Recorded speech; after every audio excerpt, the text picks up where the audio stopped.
जय Jagannath. Hello friends. तो आज ये वीडियो रे आम +3 सेकेंड सेमिस्टर एमडीसी पेपर पढ़ा। जो एमडीसी जो मानकर अच्छी तुलनात्मक साहित्य तो से माने वीडियो को पूरा लास्ट जाए देखिए, कौटी भी स्किप करेंगे। आज आम यूनिट 1 आरंभ करवा, जोटा प्रथम एकक पार्ट 1 पार्ट 2 करके दुईटी क्लास यूनिटा आम शेष करवा। तुलनात्मक साहित्यर संज्ञा स्वरूप नेक्स्ट वीडियो आम प्रकारभेद आलोचना करवा। बिल्कुल डेरी नक भिडटी आरंभ करवा। देखु पुनः मु नोट कर क्वेश्चन ये जो तुलनात्मक साहित्यर संज्ञा और स्वरूप यहाँ देखिए निश्चय जहाँ भी जाऊ यहाँ 8 मार्क क्वेश्चन आसो। हे तो 8 मार्क न आसने 5 मार्क आसो, 2 मार्किया 5 मार्किया 8 मार्किया जहाँ भी हो ये क्वेश्चन पड़ो ही पड़ो। तो देखो तुलन प्रथम यहाँ तार डेफिनेशन देन रहा ये तुलनात्मक साहित्य कौन माने क्या तुलनात्मक साहित्य क्या कहुए ये रहा। तापर नेक्स्ट आसुची संज्ञा तापर अच्छी स्वरूप। देखिए आरंभ करवा। तुलनात्मक साहित्य हूँ एक आधुनिक विचार। ये जो तुलनात्मक साहित्य गोटे आधुनिक माने कौन ना नुआ, यहाँ जो मॉडर्न गोटे मॉडर्न विचार है। जेकोसी भाषा रे रचित साहित्य स्वरूप यही विचारधारा रे विश्लेषण करा जाय ता मूल्यांकन करा जाय।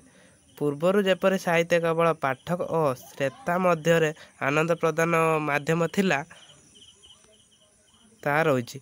आगुरी कौन थिला ना जो साहित्यटा कौन थिला पाठक और श्रोता मध्य आनंद प्रदान माध्यम थिला, ता एबे भी रही।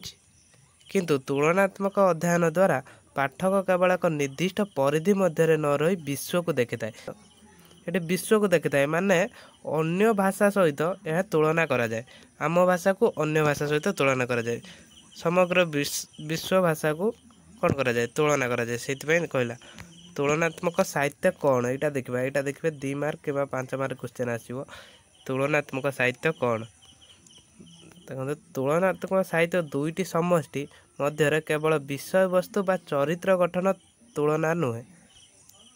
कौन ना तुलनात्मक साहित्य दुईटी सृष्टि मध्य केवल विषय वस्तुगत बा चरित्रता तुलना नुहे। यह कौन देखा बरं दुई समष्टि सहित सामंजस्य थिबा अन्य समष्टि गुड़िक आलोचना परिसर को आनी एमानक भितर थिबा सादृश्यता प्रभावता तथ्य वर्णना आदि को विश्लेषण करता है।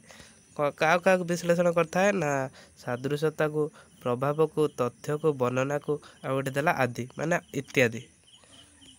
एठी आउ एक विशेष कथा हेउची गुटिए भाषा रचित दुईटी साहित्य बा दुईटी कवि संपर्क रे तुलना करबाकू कौन ना तुलनात्मक साहित्य कह जाए ना। ये कौन कहला ना जदि गुटिए भाषा मनकर उड़ियार है, उड़ियार कौन ना उड़ियार रचित दुईटी साहित्य बा दुई जन कवि संपर्क में तुलना करवा। धर दुईटा उड़ियार दुईटा साहित्य को लेकिन तुलना करवा कि 2 जन कवि की लेकिन तुलना करवा, सेटा हेबनी कौन तुलनात्मक साहित्य सेटा कहुआ ना।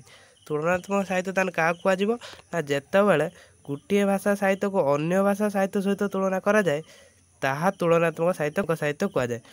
ये कौन कहला ना जेतेबेले गोटे भाषार साहित्य को अन्य गोटे भाषा साहित्य सहित जिते गोटे भाषा साहित्य को अन्य गोटे भाषा सहित तुलना करा सेउटू आमर तुलनात्मक साहित्य हम। तापर देन रहा तुलनात्मक साहित्यर संज्ञा। तुलनात्मक साहित्यर संज्ञा 3टी संज्ञा लिखी। गोटे प्रोफेसर एर गुहान का मतरे, और नेक्स्ट रही चित्तरंजन दास कहते। तापर नेक्स्ट रही खगेश्वर महापात्र। आम यही 2टी मत देखा, ये 2टी संज्ञा आपण एटा को भी नोट कर नहीं थे। आम 2टा संज्ञा आलोचना करेंगे तुलनात्मक साहित्यर संज्ञा। चित्तरंजन दास कहते आम निज साहित्य को आम संबोधित एकाधिक साहित्यर बृहत वृत्तटी मध्य जानिबा यह ही तुलनात्मक साहित्य अध्ययन सर्वमूल कथा कौन। तापर खगेश्वर महापात्र कहले तुलनात्मक साहित्य साहित्य तत्व नुहे कि साहित्य समीक्षा पद्धति नुहे ना। तुलनात्मक साहित्यटा साहित्य तत्व नुहे कि साहित्य समीक्षा पद्धति नुहे, मात्र यह उभय धारार अंतर्भुक्त। तुलनात्मक साहित्यर स्वरूप अंत संस्कृति साहित्य अध्ययन और विश्लेषण। ତାହେଲେ କ'ଣ କହିଲା ଏଠି ତୁଳନାତ୍ମକ ସାହିତ୍ୟର କେବଳ ଗୋଟିଏ ସଂସ୍କୃତି ପରମ୍ପରା ଅନ୍ତର୍ଗତ ଏକାଧିକ ସ୍ରଷ୍ଟାଙ୍କ ସୃଷ୍ଟି ଗୁଡ଼ିକ ଅଧ୍ୟୟନ ବା ତୁଳନା କରାଯାଇ ନଥାଏ। ଏଠି କ'ଣ କହିଲା ନା କୌଣସି ଗୋଟିଏ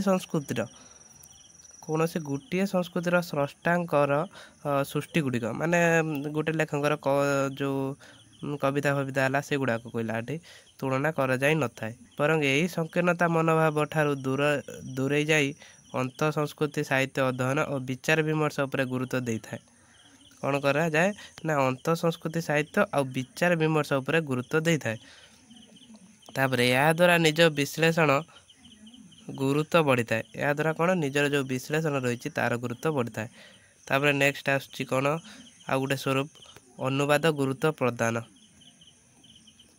ତୁଳନାତ୍ମକ ସାହିତ୍ୟ ଅଧ୍ୟୟନ ଦ୍ୱାରା ବିଭିନ୍ନ ଭାଷା ସାହିତ୍ୟକୁ ଅନୁଧ୍ୟାନ କରି ବିପୁଳ ଜ୍ଞାନ ଆୟତ ହୋଇଥାଏ।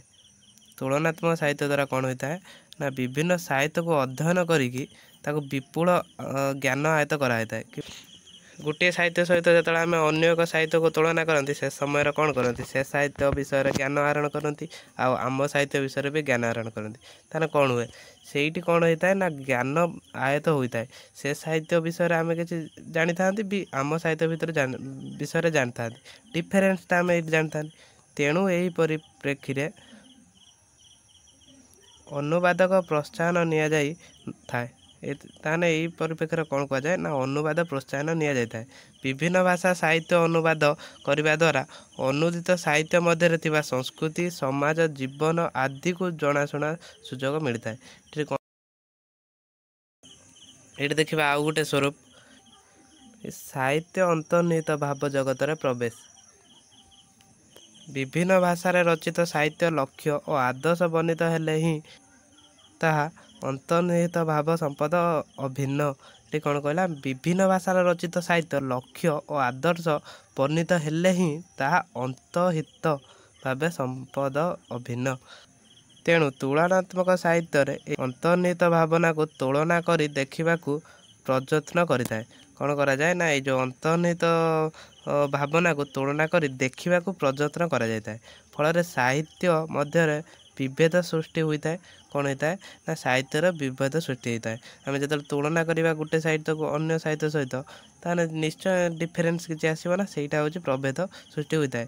ସକଳ ସାହିତ୍ୟ ଏକ ପ୍ରକାର ମନେ ହୋଇଥାଏ।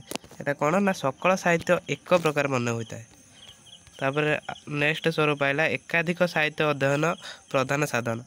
ଏକାଧିକ ସାହିତ୍ୟ ଅଧ୍ୟୟନ ପ୍ରଧାନ ସାଧନ। ତୁଳନାତ୍ମକ ସାହିତ୍ୟ କ୍ଷେତ୍ରରେ ତୁଳନାକାରୀ ଯେତେବେଳେ ନିର୍ଦ୍ଦିଷ୍ଟ ପୁସ୍ତକ ମଧ୍ୟରେ ତୁଳନା କରିଥାଏ କ'ଣ କରାଯାଏ ନା ନିର୍ଦ୍ଦିଷ୍ଟ ପୁସ୍ତକ ମଧ୍ୟରେ ହେଲା କୌଣସି ପୁସ୍ତକ ମଧ୍ୟରେ ତୁଳନା କରାଯାଇଥାଏ ସେତେବେଳେ ସେ କେବଳ ସେହି ସାହିତ୍ୟ ମଧ୍ୟରେ ନିଜକୁ ସଂକୁଚିତ କରିବା ଅନୁଚିତ। ଏହାଦ୍ୱାରା ତୁଳନାତ୍ମକ ସାହିତ୍ୟ ମାନ ହ୍ରାସ ହୋଇଥାଏ। ଏହାଦ୍ୱାରା କ'ଣ ହୋଇଥାଏ ନା ଯେଉଁ ତୁଳନାତ୍ମକ ସାହିତ୍ୟର ତା ମାନଟା ହ୍ରାସ ହୋଇଥାଏ। ତେଣୁ ତୁଳନାକାରୀ ଏକାଧିକ ସାହିତ୍ୟ ଅଧ୍ୟୟନ କରି ତନ୍ମଧ୍ୟରେ ଥିବା ସାରତ୍ୱକ ନିଜ ଦୃଷ୍ଟିକୋଣର ବିଚାର କରିବା ଉଚିତ। ଏଇଟା କ'ଣ କହିଲା ନା ସେ ତାର ଯେଉଁ ସାରାଂଶ ରହିଲା ସାରତତ୍ତ୍ୱକୁ ନିଜ ଦୃଷ୍ଟିରେ ବିଚାର କରିବା ଉଚିତ। ଲାଷ୍ଟ ପଏଣ୍ଟ ଅନ୍ତର୍ଜାତୀୟ ସମ୍ପର୍କ ଏକ ଯଥାର୍ଥ ଇତିହାସ। ତୁଳନାତ୍ମକ ସାହିତ୍ୟ କେବଳ ବିଷୟବସ୍ତୁ କିମ୍ବା ଚରିତ୍ର ତୁଳନାକୁ ବୁଝାଏ ନାହିଁ। ଏଠି କହିଲା କେବଳ ବିଷୟବସ୍ତୁ ଆଉ ଚରିତ୍ରଗତ ତୁଳନାକୁ ବୁଝାଏ ନାହିଁ। ଏହାଦ୍ୱାରା ଅନ୍ତର୍ଜାତୀୟ ସମ୍ପର୍କ ଗଭୀର ଅଧ୍ୟୟନ ଓ ବିଭିନ୍ନ ଘଟଣା ସମ୍ପର୍କରେ ନିରୂପଣ କରିବା କଷ୍ଟ ହୋଇଥାଏ। ତେଣୁ ତୁଳନାତ୍ମକ ସାହିତ୍ୟ ଇତିହାସ ଏକ ଶାଖା ଯାହା ସାହାଯ୍ୟରେ ଅନ୍ତର୍ଜାତୀୟ ସମ୍ପର୍କ ଗଭୀର ଅଧ୍ୟୟନ ଓ ଘଟଣାବଳୀ ସମ୍ପର୍କରେ ନିରୂପଣ କରାଯାଏ। ତାହେଲେ ଏତିକି ନୋଟ୍ କରିନେବେ। ଦେଖନ୍ତୁ ଏଇଟା ମୁଁ କହୁଛି ଏଇଟା ଯାହା ବି ହେଇଯାଉ ଆମର ଏକ୍ଜାମ୍ର ଆସିବ। ଆଉ ନେକ୍ସଟ ଭିଡ଼ିଓରେ ଆମେ ତୁଳନାତ୍ମକ ସାହିତ୍ୟର ପ୍ରକାରଭେଦ ଦେଖିବା।